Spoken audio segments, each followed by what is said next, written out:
So I designed this new timing drawer thing where the coil goes inside, and I just slot it in the end in there, and this little cutout is where the wire goes. So it goes like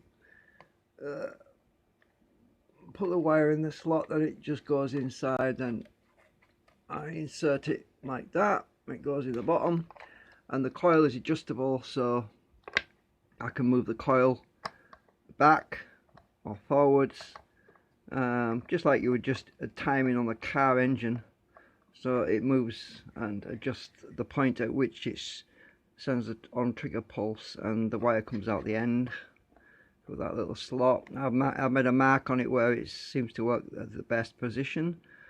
So I actually just took it out because the blue tack, I stuck some, because it slides too easy, you see, and blue tack came undone. So I thought, well, I've marked the best position for it there.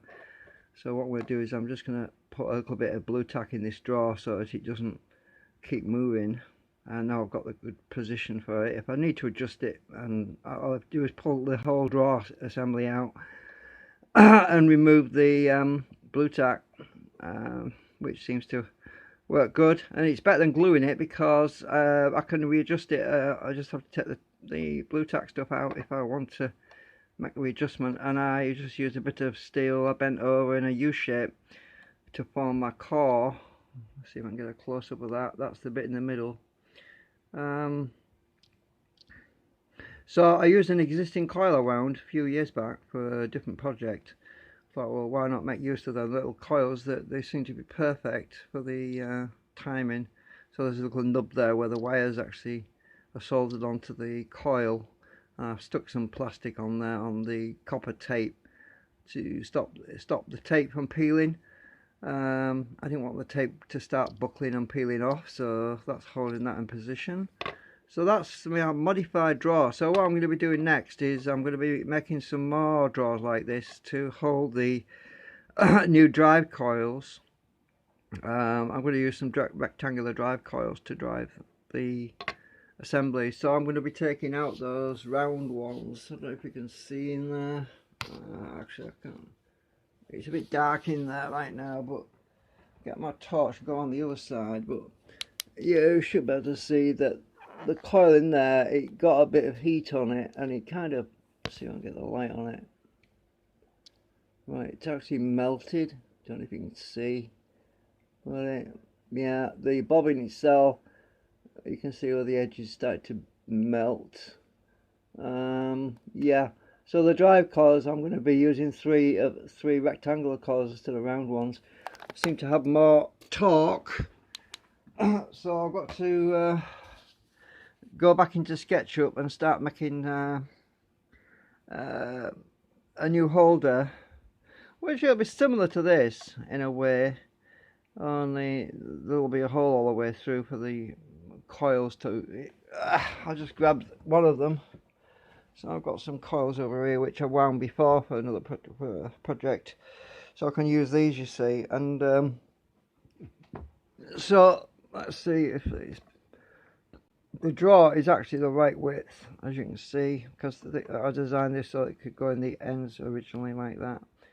So they could go in the, I could have coils in the ends. That's why them slots are there. I decided to leave the slots because I thought, well, I'm not going to fill them in. It just prints more plastic. I don't want to be printing more plastic. I want to print less, if anything. So I can put my drive coils in the middle and just punch a hole through the bottom, and a simple modification to make, really. And I'm thinking about making it as three sections for 3 drive coils. But I'm going to connect them all together, so instead of separate units like this, one unit then another unit, because I've had issues when I try to get the damn thing out, because it sometimes catches on steps, little steps where I've bonded these sections together. I sometimes get a slight step in and it gets caught on it and I can't get the damn thing out. So what I'm going to do is I'm going to make 3 of these, and then I'm going to bind them all together so they're all one unit, and I can slide the whole thing in together. It'll be a lot easier to get it in and out than fighting about trying to use my hook, because this is what I was showing you when I first came live. It was on here like that. So this little hook is very useful because it means I can grab things, I can stick it down inside the hole and hook onto something and pull it out.